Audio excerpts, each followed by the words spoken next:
Olá a todos, sejam muito bem-vindos a mais um podcast filosófico, atividade esta promovida pela Organização Internacional Nova Acrópole do Brasil.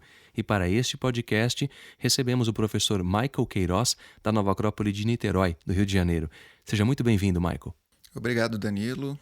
Olá a todos os ouvintes. Bem, pessoal, em nosso podcast de hoje vamos falar sobre Pierre de Coubertin, essa figura muito importante na história da humanidade, porque foi ele o fundador das Olimpíadas modernas e, no entanto, uma figura pouco conhecida. A ideia, como sempre, não é trazer verdades absolutas, mas sim refletirmos sobre a vida e obra desse grande idealista, digamos assim, que trouxe algo de maravilhoso para o mundo, falar um pouco do seu contexto também e, claro, refletirmos sobre aquilo que é mais importante, o que podemos aprender com isso. Bom, Michael, eu gostaria que você falasse um pouco então da vida do Pierre de Coubertin, de suas ideias, para que nós começássemos essa nossa atividade de hoje. Bom, Pierre de Coubertin, né, como ele é mais conhecido, na verdade ele chamava Pierre de Freddy ou de Fred, né? Ele era um francês de nascimento aí na segunda metade do século XIX e a sua grande vocação era a pedagogia, né? Ele era um pedagogo, ele era um educador. E isso poucos sabem, né? Porque ele é mais conhecido como o fundador das Olimpíadas Modernas. Mas de coração, de vocação, ele é um grande educador. E a ideia de desenvolver as Olimpíadas, no fundo, era uma ideia educativa, de educar o ser humano. Em um determinado momento, ele recebe um título de Barão de Coubertin. E a partir daí ele fica conhecido, sendo chamado de Pierre de Coubertin, né? Bom, ele tem muitos escritos, né? Coisas que ele mesmo escreveu, coisas que são compilados de palestras e discursos dele, né?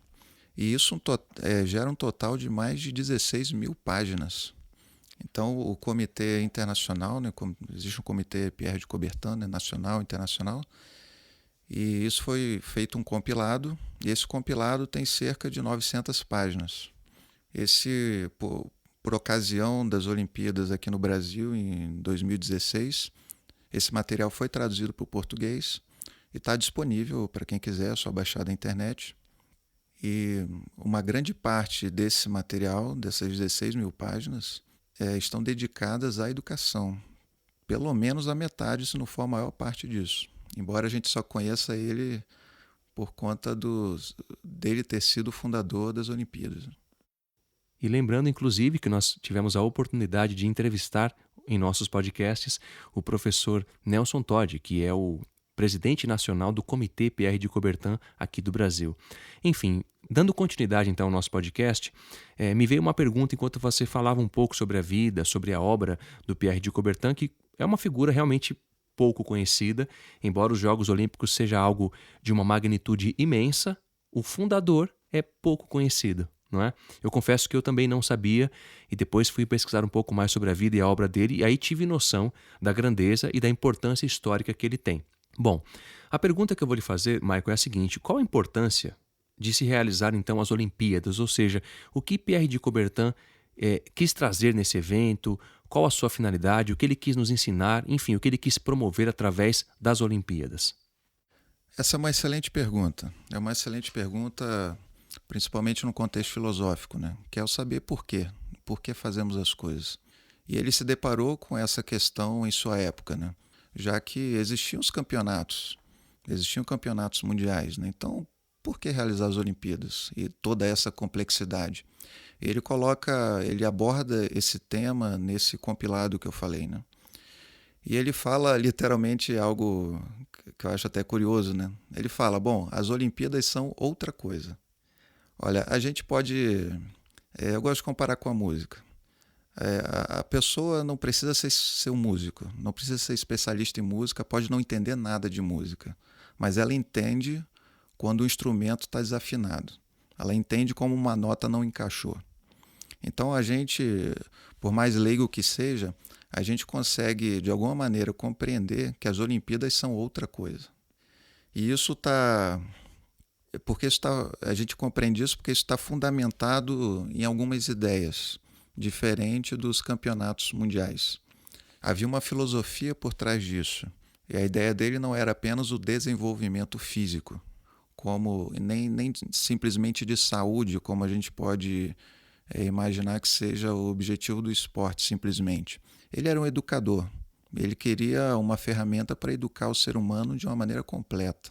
Existe um filósofo do século passado chamado Sirihan. Ele era um indiano, né? E ele, num de seus textos, ele fala do composto. Ele fala que o mundo físico é um composto. Então, por exemplo, imagina uma sinfonia, né? Imagina um acorde musical, né? Um acorde é um conjunto de várias notas.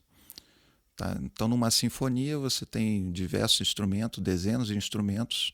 Cada instrumento toca diversos acordes durante um tempo. Cada acorde tem várias notas, de modo que a gente pode dizer que durante uma sinfonia inteira tem milhares ou dezenas de milhares de notas sendo tocadas. Então, isso todo forma um composto, um conjunto de elementos. Só que esse conjunto de elementos apontam para algo, para um sentimento ou para uma ideia. Essa ideia ou esse sentimento para onde ele aponta, isso é uno.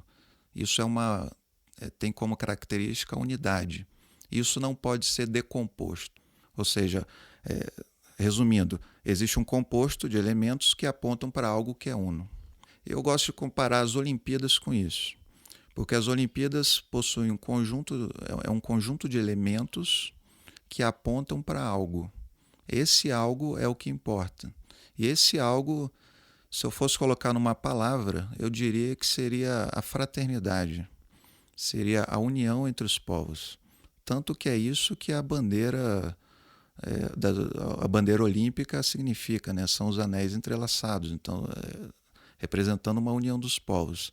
Então imagine o seguinte, a gente vive num mundo que tem muitos conflitos, muitas guerras, mas durante um momento, né, os países que vão participar dos jogos se reúnem, cada um com suas bandeiras, cada um com suas características, com suas línguas, com suas culturas, com suas etnias, com diversas classes sociais, e juntos todos se colocam diante de uma mesma bandeira. Tá? Aí você vê que, embora haja muitas diferenças, né, que é a característica desse composto, né, todos eles estão apontando para uma mesma ideia, né, de fraternidade entre os povos. Isso a gente consegue ver nos Jogos Olímpicos e no que ele chamou de fair play, né, que seria o jogo limpo, né? Então, durante os Jogos Olímpicos, a gente vê manifestação de atitudes humanas no meio de uma competição que é difícil de se ver em outros momentos, ou que seriam os campeonatos em geral, né? Bom, enquanto você fazia a sua explanação, Michael, me veio à mente a questão do simbolismo que há na Olimpíada, porque você falou de algo muito forte aí, que foi o que o Pierre de Coubertin trouxe, que é essa unidade, ou seja, ele trouxe algo esplendoroso, os anéis do símbolo, né, que simboliza os continentes, ou seja, esse momento de união. Ele realmente era um grande idealista, porque ele vislumbrou e, em vida, o fez, ou seja, ele trouxe algo de muito importante, de muito valioso para a humanidade. Eu gostaria que você falasse então desse simbolismo e desses aspectos do evento, da abertura, enfim, desses processos, porque isso marca algo muito especial. Bom, Danilo, tenho uma informação importante, não sei se todos sabem, mas o maior evento televisionado que existe são as Olimpíadas. Só que não é a Olimpíada inteira, com seus 30 dias. É justamente a sua cerimônia de abertura. Então, a gente vive num mundo, como eu falei, né, cheio de conflitos, mas que todos conseguem parar para assistir uma grande cerimônia. E uma cerimônia que é composta de vários elementos, né? Então você tem a entrada das equipes dos diversos países, com suas bandeiras, com suas cores, você tem apresentações artísticas, você tem música. Inclusive o próprio Pierre de Coubertin, em uma das Olimpíadas, ele pede para que seja aberta com a Nona Sinfonia de Beethoven, né? Porque ele também dava muito valor à arte e incluía e a presença da arte nas Olimpíadas. E, por fim, tem o acendimento, né, da tocha olímpica, né? E tudo isso forma um conjunto de coisas que leva ao ser humano a outro estado, tanto quem está ali quanto quem está assistindo. Isso cria uma fórmula filosófica muito interessante, que primeiro é elevar a consciência do ser humano para depois agir. Então, quando se aplica isso a qualquer coisa, vai sair algo melhor, né? É uma forma de sacralizar aquilo que a gente está falando no sentido mais elevado dessa palavra, não no sentido religioso, mas no sentido de dar um sentido, né? Porque tornar algo sagrado é dar um sentido àquilo. Você pode tornar sagrado qualquer coisa, o seu trabalho, o seu dia a dia, enfim, desde que você dê um sentido a isso. Então ali ele começa com essa cerimônia e dá um sentido elevado a isso, tanto de quem está ali participando quanto de quem está assistindo, né? Tanto que há pessoas que não gostam de esporte, não praticam, mas param para ver a abertura da Olimpíada, né?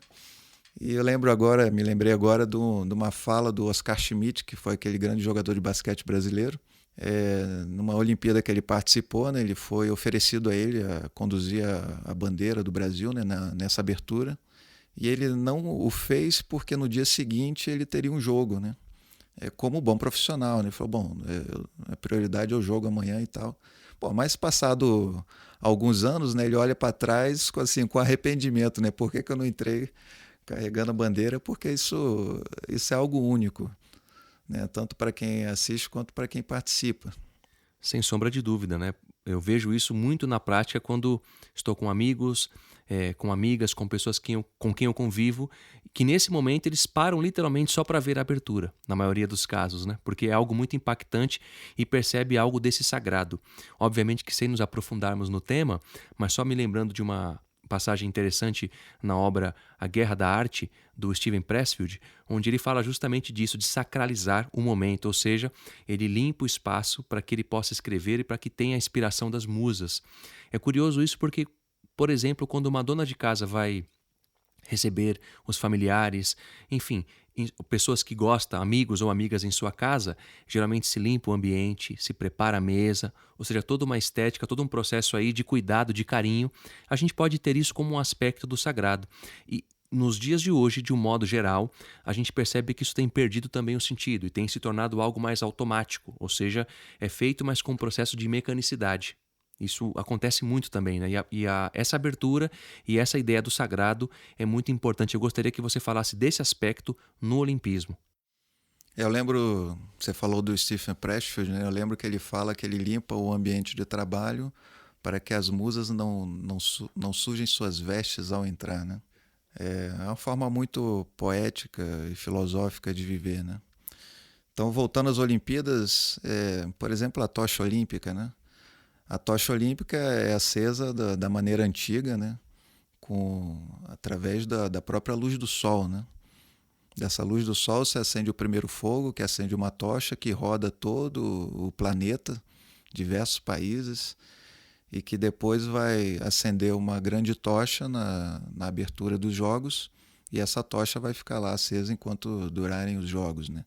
Isso tudo é um simbolismo, mesmo que a gente não compreenda, a gente participa disso, da ideia disso, né? De alguma maneira, né? Porque ele está trazendo um fogo do sol, né? O sol para todas as culturas é considerado um deus. E de forma muito prática e física, a gente até pode falar que é um deus, porque é o que mantém o universo, o nosso pequeno mundo aqui, né, do nosso sistema solar funcionando. E esse fogo do sol que acende a tocha percorre tudo, ou seja, banha todo o planeta, né? Envolve todo mundo com esse fogo. E olha, eu tive a oportunidade, né, já que eu sou de Niterói, né, e as Olimpíadas foram no Rio, eu tive a oportunidade de ver a tocha passando em alguns lugares, né, lá no Rio, né. E olha, simplesmente a rua para, o bairro para, enfim, a cidade, e as pessoas vão parar para ver alguns segundos, né, porque é rápido, né, a tocha simplesmente passa com alguém correndo, né. E as pessoas vão para lá para ver a tocha e aquilo impacta, né, de uma maneira consciente ou inconsciente, isso fica impactado na mente das pessoas. Então você tem todo um envolvimento que leva bastante tempo, tem as aberturas, a abertura dos jogos, e tudo isso vai levando o atleta e quem assiste para outro estado de consciência, né? Principalmente o atleta. E nesse estado de consciência mais elevado, ele pode fazer melhor a sua ação como atleta, visando buscar expressar o que há de melhor em si mesmo. Porque o Pierre de Coubertin fala que as Olimpíadas são uma grande festa assim, em homenagem à primavera humana, né, no sentido de poder expressar o maior do potencial humano, né? Mas não só físico, né? Inclusive ele fala nos seus materiais que como não falar do espírito na grande festa da primavera humana, como não convidar o espírito. Por isso que ele fala que também deveriam estar presentes as artes. E complementa dizendo que todo o desenvolvimento físico ele tem que estar a serviço do espírito. E isso é platônico, isso é Platão. Platão falava isso há 2.500 anos atrás, na forma de educação dos guardiões. Ele falava que a educação deveria ser pela música e pela ginástica. Música para a alma e ginástica para o corpo, mas que na verdade também era para a alma, que é a ginástica para educar o corpo, para que esteja em condições de servir a alma. Então ele tá sendo platônico em outras palavras. Eu queria te perguntar em relação ao atleta, ou seja, o Pierre de Coubertin tinha uma concepção do atleta. E dá para perceber naturalmente que não é uma concepção comum de um atleta comum ou de um ser comum, porque ele fala muito de espiritualidade, de filosofia, de idealismo. Naturalmente ele tinha uma concepção diferente do ser atleta. Qual seria esse modelo, esse arquétipo do atleta que o Pierre de Coubertin trazia? Tem um de seus textos, ele fala sobre como tornar-se olímpico. Eu diria que independente de estar nas Olimpíadas, mas como agir com o espírito olímpico, né? Porque a gente fala muito de espírito olímpico, mas talvez não se entenda exatamente. E uma das primeiras características que ele fala ele chama de alegria altruísta. Isso me faz lembrar Aristóteles, porque Aristóteles fala que a gente tem uma alegria que ele chamou de hedonê, né? Um tipo de felicidade hedonê, e uma outra chamada eudaimonia. A gente pode ficar alegre por ter apreciado uma boa comida, uma boa bebida, mas isso é passageiro. Tá? Assim que a gente acabar de comer a comida, acabou o prazer, né? Acabou a alegria de estar saboreando essa comida. Bom, pode ser que depois venha a dor, né?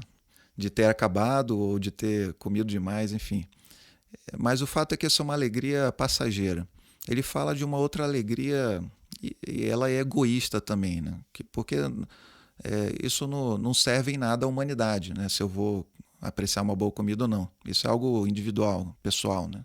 Então ele está falando aqui de uma alegria altruísta, porque existem outras formas ou outros prazeres, outras alegrias que são que estão para além do personalismo. Então, por exemplo, eu lembro de uma situação que aconteceu comigo há uns anos. Então eu ia para o trabalho e todo dia era comum encontrar as mesmas pessoas no trabalho e às vezes vizinhos também, né? Então, numa dessa situação, eu estacionei o carro, saí, minha carteira caiu, eu não vi. E quando eu voltei para o carro, um outro vizinho ali de trabalho, ele me devolveu a carteira. Falou que tinha achado, abriu, viu meu documento, bom, sabia que era o meu carro e me devolveu a carteira. E aí tudo bem. Eu sei que nos anos seguintes, olha, pelo menos uns 3 anos depois disso ter acontecido, toda vez que eu encontrava com ele, ele me lembrava do dia que ele me devolveu a carteira. E se tivesse alguém do lado, ele contava toda a história para a pessoa. E eu achei isso muito curioso, porque isso foi algo que durou alguns instantes, mas que ainda o tornava feliz. Ainda fazia com que ele ficasse feliz. Então é diferente de saborear um alimento, que acabou o alimento, acabou a felicidade ali. Ele ainda estava feliz por ter feito uma boa ação há anos atrás. Então existe uma forma de felicidade ou de prazer que é atemporal, né? Então ele falava, esse atleta olímpico ele tem que buscar essa alegria altruísta. Não é uma alegria de simplesmente buscar uma medalha ou buscar ganhar alguma coisa, porque isso é muito passageiro. E isso é algo que não faz o menor sentido, porque você tem milhões de atletas no mundo. Então, desses milhões, alguns poucos vão para a Olimpíada e desses um vai ganhar medalha de ouro. Né? Não faz sentido esse ser o objetivo maior. Mas o fato de estar participando disso de alguma maneira permite com que a gente sinta essa alegria altruísta. Fazer uma pequena comparação nisso, só para a gente ter uma pequena ideia. Sabe a pelada que os rapazes jogam com os amigos? Vão no fim de semana. Bom, lá no Rio de Janeiro chama de pelada, né? Casados e solteiros. Casados e solteiros, enfim. Esse jogo, né, que os rapazes jogam, muitas vezes não tem juiz, né, não tem árbitro. Né? E as pessoas estão jogando ali simplesmente pela camaradagem, pelo prazer de estar jogando. Ou às vezes um jogo de vôlei de praia também, como tem lá no Rio, né? Você está ali pelo jogo, pela camaradagem de estar com o pessoal. Olha, e muitas vezes as pessoas não estão nem contando os pontos, né? Porque vôlei é direto, é um ponto lá, um ponto cá. E as pessoas às vezes perguntam assim, tá quanto o jogo? Ninguém nem sabe quanto está o jogo, não está nem aí para o resultado. Imagina isso se sendo expresso num torneio, né, internacional. Não com o objetivo maior de vencer o outro, mas de estar ali pela camaradagem, né? Porque essa alegria altruísta, ela vai fazer com que o ser humano possa expressar o que há melhor de você, de si mesmo, né? Vou dar um outro exemplo. Imagina que uma pessoa queira aprender a nadar. Então ela vai entrar na água. Aí vai ter que se virar ali para aprender alguma coisa. Bom, ela vai se potencializar muito mais se ela estudar sobre isso, né? Se ela observar a si mesmo, se ela fizer aula de natação ou se ela tiver um técnico. Então ela vai melhorar muito mais seu potencial de nadar. Só que tem algo que potencializa muito mais. É ela ter um porquê nadar. Tá? Porque imagina uma pessoa que nade, que diga, eu consigo nadar meu máximo 1.000 metros. Então, se tem um rio que tem 2.000 metros de largura, ela diria assim, mas 2.000 metros eu não consigo nadar, porque eu só nado 1.000 metros. Sim, mas se do outro lado do rio tem um ente querido dessa pessoa, né, correndo risco de morte, ela vai dar um jeito de nadar esses 2.000 metros. Porque ali vai entrar um sentimento dela, vai entrar um sentimento, né, elevado, de amor ao próximo. E isso vai fazer com que ela expresse o que há de melhor em si mesmo e que ela talvez nem saiba que pudesse existir, né? Então ele fala desse sentimento, né? Ele chama isso de alegria altruísta. E a gente vê manifestações dessa alegria altruísta, né, nos atletas nos Jogos Olímpicos, né? Outra coisa que ele fala é do chamado arete, né, que é um termo do grego, né, que significa, eu diria assim, numa tradução livre, né, algo como a alegria do esforço, a alegria do dever, né, como também uma forma de buscar isso, de expressar o que há de melhor do ser humano. Porque, embora seja uma competição, ela não precisa, o objetivo disso não precisa ser a vitória a qualquer preço. Tá? Mas o fato seria assim, eu dar o meu melhor porque tem um outro grande atleta do meu lado, né? Eu dar o meu melhor por ele, né? E o fato de eu como atleta, eu ver que tem alguém do meu lado dando o seu melhor, isso me inspira a dar o meu melhor também. Então um vai inspirando o outro a dar o seu melhor, né? Aí você tem uma camaradagem, algo que ele também falou, né? Como ele chamou de cavalheirismo, inclusive, que deveria existir um cavalheirismo entre os atletas, que ele fala, os atletas são camaradas, são como irmãos de armas, tá? Nas palavras dele mesmo, né? E não são para ser competidores no sentido de um querer vencer o outro, né? No sentido mais filosófico de querer vencer si mesmo, de expressar o que há de melhor em si. E em relação a isso, uma frase dele que é bem interessante, que ele fala que o olimpismo não é um sistema, o olimpismo é um estado de ânimo, né? Que a gente também poderia traduzir como um estado de consciência. Então a gente poderia, nesse sentido, ser olímpico, ainda que não esteja nas Olimpíadas. Bom, Michael, agora para encerrarmos então o nosso podcast, eu gostaria que você fizesse as suas considerações finais, falando um pouco mais para nós, de maneira sintética, sobre a relação então da filosofia com o trabalho de Pierre de Coubertin? Como é que a gente pode associar uma coisa com a outra e como a gente pode ver um pouco da filosofia ou como nós podemos ver a filosofia no que Pierre de Coubertin nos trouxe, nos ensinou e qual o legado que ele deixa também, a importância de não só estudá-lo, mas de compreender o espírito disso que ele trouxe, que é esse estado de consciência olímpico, como você lembrou agora. Bom, a filosofia, como todos sabem, significa amor à sabedoria ou busca do conhecimento. E a filosofia começa por nós mesmos.